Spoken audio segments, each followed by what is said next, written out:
Hello everyone, তোমরা সবাই কেমন আছো? আশা করছি সবাই খুব ভালো আছো। তো আজকে সারাদিন আমি কি করব কি খাবো সেটাই তোমাদের সাথে শেয়ার করব। ঘুম থেকে উঠে চলে গিয়েছিলাম টিউশন পড়াতে, আর টিউশন পড়াতে গিয়ে দেখি যে জ্যাম লেগে আছে। আর না, সেদিন খুব বৃষ্টিও হচ্ছিল, অল্প অল্প করে, কিছুক্ষণ হচ্ছিল কিছুক্ষণ হচ্ছিল না। যাই হোক, তারপর আমি টিউশন পড়িয়ে বাড়ি যাচ্ছিলাম।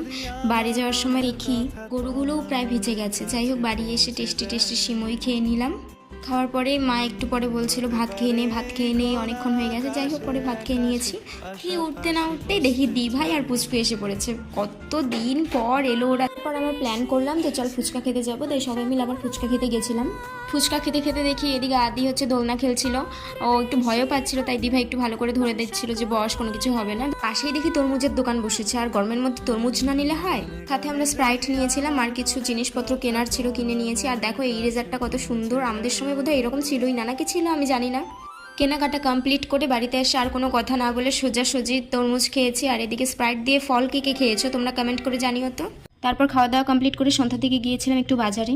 প্রথমেই গিয়েছিলাম জুতোর দোকানে, জুতো কেনার ছিল। গেস করো তো আমি কোনটা নিয়েছি। তারপর গিয়েছি শাড়ির দোকানে, মা আর ঠাম্মার জন্য দুটো শাড়ি নিয়েছিলাম। শাড়ি নেওয়া কমপ্লিট করে বাকিদের জন্য কিছু জিনিস দেখা হয়েছিল, দেখে সবাই নিয়ে নিয়েছিল। তারপর মার্কেটে কিছু খাওয়া দাওয়া করে চলে এসেছি বাড়িতে। আজকে এতটুকুই, দেখা হচ্ছে নেক্সট ভিডিওতে।